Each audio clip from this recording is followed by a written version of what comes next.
मुफ्ती सिराज हकीम साहब के official channel को सब्सक्राइब करें। मेरे मुहतरम सामईन, ये जुल्हज्जा का महीना है।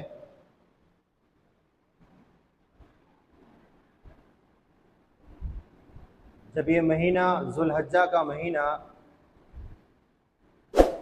इसका चांद नजर आता है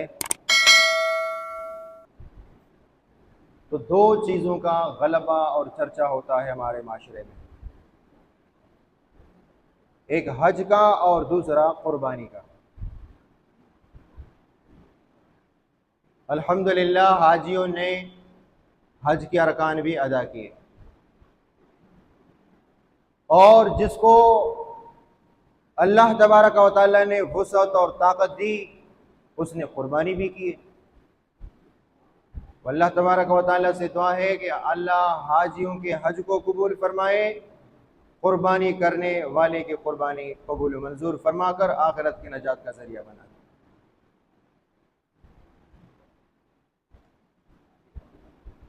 इस महीने में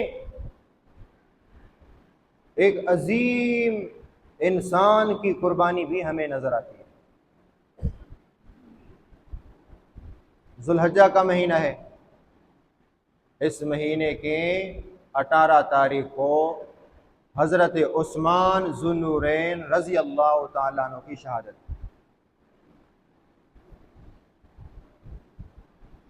अब इसके बाद जो महीना शुरू होगा मुहर्रम, इस महीने के बाद ये आखिरी महीना इस्लामी, इसके बाद मुहर्रम है।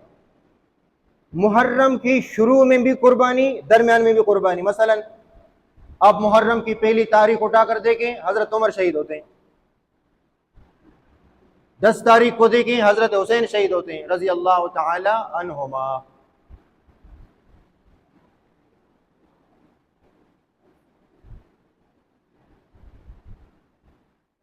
तो 18 जिलहज्जा को हजरत उस्मान रजी अल्लाह तआला अन्हु की शहादत का दिन, इस महीने की 18 इस्लामी तारीख। अब उस्मान कौन है? मुझे और आपको चाहिए कि मैं और आप अपने असास को याद करें, बुनियाद को याद करें। मेरे और आपके बच्चों को खिलाड़ियों के नाम याद हैं। ये खिलाड़ी दुनिया के आखिरी कोने में रहता है, उसकी तस्वीर हमारे नौजवानों के मोबाइलों में। फलान मैच में उसने ये कारकर्दगी दिखाई, फलान मैच में उसने ये कारकर्दगी दिखाई। अब उसी नौजवान से ये कहें कि हजरत उस्मान ने फलान फलान मार्के में, फलान जिहाद में, फलान नबी अकरम सल्लल्लाहु अलैहि वसल्लम की खिदमत में क्या कारनामे सर अंजाम दिए, ये हमें पता नहीं है। हालांकि दीन हमें, कलमा हमें, नमाज हमें उनकी कुर्बानियों से पहुंचा है। इतने बाहया इंसान थे, हयादार इंसान थे। एक मरतबा दरवाजे पर दस्तक हुई, अल्लाह के नबी ने पूछा कौन है? कहा अबू बकर है। कहा इजाजत दे दो। अल्लाह के नबी ऐसे लेटे हुए थे। फिर दस्तक हुई, हजरत उमर रजी अल्लाह तआला अन्हु आए, तशरीफ लाए और अल्लाह के नबी ऐसे तशरीफ फरमाते जैसे घर के अंदर इंसान कैसे होता है, नॉर्मल कपड़ों में होता है, नॉर्मल हालत में होता है। जब इंसान को कहा जाता है कि मेहमान आ रहे, बंदा आ रहा है, तो फौरन इंसान जो है अपने कपड़े दुरुस्त करता है। तो अल्लाह के नबी ऐसे आराम फरमा रहे थे, जाग रहे थे, लेकिन लेटे हुए थे। अबू बकर आए, अल्लाह के नबी ऐसे लेटे। इसके बाद हजरत उमर रजी अल्लाह तआला अन्हु आए, तो आप सल्लल्लाहु अलैहि वसल्लम ने हैत नहीं बदली। जो ही कहा गया, तीसरी मरतबा दस्तक आई, दस्तक हुई, कौन है दरवाजे पर? कहा गया कि हजरत उस्मान है। तो अल्लाह के नबी ने ऐसे कपड़े दुरुस्त किए, बैठकर अपने कपड़े दुरुस्त किए। उनके जाने के बाद बीबी आयशा रजी अल्लाह तआला अन्हा कहने लगी, अल्लाह के नबी, मेरे वालिद मोहतरम सिद्दीक अकबर आए, आप उसी हालत में। इसके बाद उमर फारूक आए, आप उसी हालत में तशरीफ फरमाते। लेकिन जब बात उस्मान की आई तो आपने अपने कपड़े दुरुस्त फरमाए, जैसे आदमी मेहमान के लिए करता है। तो अल्लाह के नबी ने फरमाया, मैं ऐसे बंदे से हया क्यों ना करूं, क्योंकि कपड़ा इंसान रखता है ज्यादा हया को साबित करने के लिए। ठीक है, देखिए मैं इस तरह, ये मेरी रान खुली हुई, हदीस के अंदर जो रान के अल्फाज है वो रान खुली हुई नहीं थी, जैसे ये कपड़ा नीचे था। अल्लाह के नबी ने ये कपड़ा भी ऊपर रख दिया उस्मान के आने पर। ठीक है, तो बीबी आयशा रजी अल्लाह तआला अन्हा कहने लगी, अल्लाह के नबी, मेरे वालिद आए, आपने हयात नहीं बदली। उमर फारूक आए, आपने हयात नहीं बदली। जब उस्मान गनी आए तो आपने अपने कपड़े दुरुस्त करके सही तशरीफ फरमा। अल्लाह के नबी ने फरमाया, उससे फरिश्ते हया करते, मैं क्यों हया ना करूं? जिस इंसान से फरिश्ते हया करते हो, मैं क्यों हया ना करूं? हयादार इंसान थे। एक मरतबा रिवायत के अंदर आता है, ये कारकिर्दगी बताता हूं कि मुझे और आपको इनकी कारकिर्दगी याद करनी चाहिए। एक रिवायत के अंदर आता है कि अल्लाह के नबी ने गज़वा तबूक में, जैशुल उसरा कहा जाता है जिसको, कुरान में सूरह तौबा के अंदर इसका जिक्र है, आप सल्लल्लाहु अलैहि वसल्लम जिहाद के लिए ऐलान फरमा रहे, गर्मी का मौसम है और सहाबा की तादाद भी ज्यादा है और सहाबा को माल व असबाब की ज्यादा जरूरत थी। अल्लाह के नबी ने सहाबा को तैयारी का हुक्म दिया, जिहाद के लिए चलना है, गर्मी का मौसम है, सहाबा की तादाद भी ज्यादा है, राशन वगैरह कुछ नहीं, जंग तो हर हाल में लड़ना है। अल्लाह के नबी ने चंदे का ऐलान किया। बात समझ में आ गई? जरूरत के वक्त चंदा करना जायज है, लेकिन इसको कारोबार बनाना जायज नहीं। जरूरत के वक्त, दीनी जरूरियात के वक्त चंदा करना क्या है?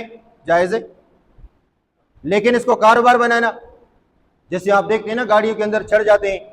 हमारे यहाँ मदरसा है, 300 तलबा यतीम मुसाफिर ये पढ़ रहे हैं, इनके लिए रात के राशन का इंतजाम नहीं है हमारे पास। ऐसा लगता है कि ये मदरसा नहीं यतीम खाना है। आपके सामने ऐसे पेश करते हैं ना कि बराबर में मदरसा है, 300 यतीम बच्चे पढ़ रहे हैं, वो फिर भी ईदी सेंटर होगा, मदरसा तो नहीं होगा। अल्हम्दुलिल्लाह हमने बड़े बड़े मदारिस में पढ़े जिसमें 4000 5000 तलबा, कोई यतीम नहीं। अल्लाह माशाल्लाह यतीम पढ़ते हैं, लेकिन हाई फाई लोग पढ़ते हैं मदरसे में, बड़े बड़े घराने के लोग पढ़ते हैं।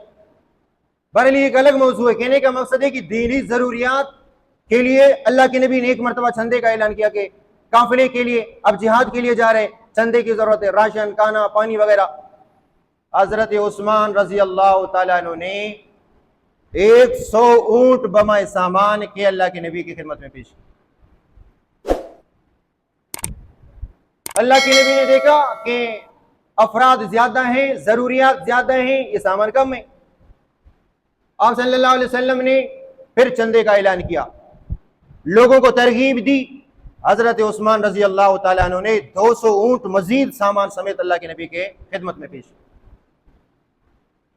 अल्लाह के नबी ने देखा कि सहाबा की तादाद ज्यादा है, असबाब कम है। अल्लाह के नबी ने फिर सहाबा को तरगीब दी, चंदे का ऐलान हुआ तो उस्मान गनी ने 300 ऊंट मजीद बमाए सामान के अल्लाह के नबी की खिदमत में हाजिर किए।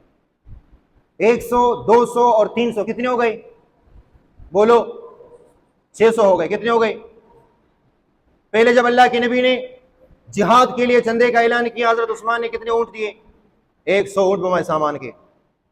मैं सामान की कीमत अलग कर रहा हूं। फिर जब दोबारा चंदे का ऐलान हुआ, फिर 200 ऊंट बमाए सामान के। फिर जब चंदे का ऐलान हुआ तो फिर 300 ऊंट बमाए सामान के। ये हो गए 600 ऊंट। सामान को निकालें, आज के दौर में एक ऊंट की कीमत कम से कम 1 लाख, कम से कम बोला 1 लाख है कि नहीं? बहुत कम है। आप 3 लाख की बात कर रहे हैं, मैं 1 लाख की बात कर रहा हूं, तो 600 ऊंट के बन गए 6 करोड़। कितने हो गए? उस्मान गनी ने उस वक्त, यानी आज से 1400 साल पहले, एक मर्तबा चंदे में 6 करोड़ अल्लाह के नबी की खिदमत में पेश किए। हमारे यहां 10 रुपए निकलते हैं, 100 रुपए निकलते हैं, तो मैंने चंदा दिया है। एक जिहाद में मैं कम कीमत लगा रहा हूं, अगर 1 लाख लगाया जाए तो 600 ऊंट के बनेंगे 6 करोड़। और 1000 दीनार, यानी उस वक्त दीनार बनते थे, आजकल कागज के दीनार हैं, उस वक्त दीनार बनते थे सोने के। 1000 दीनार अपने जेब में डालकर अल्लाह के नबी के सामने रख दिए। उसी जंग में आप सल्लल्लाहु अलैहि वसल्लम ने उस्मान का चंदा देकर मिंबर से नीचे उतरे। अल्लाह के नबी ने फरमाया, आज के बाद उस्मान कुछ भी करे, उस्मान फिर भी जन्नती है। आज के बाद उस्मान, और अल्लाह के नबी ने उस्मान के दीनार को इस तरीके से उछाला, सिक्के के दीनार होते थे, इस तरीके से उछाला और अपने गोद में गिराया, उछाला अपने गोद में गिराया। अल्लाह के नबी ने फरमाया, आज के बाद कोई भी बुरा अमल उस्मान को नुकसान नहीं देता, उस्मान कुछ भी करे, उस्मान फिर भी जन्नती है।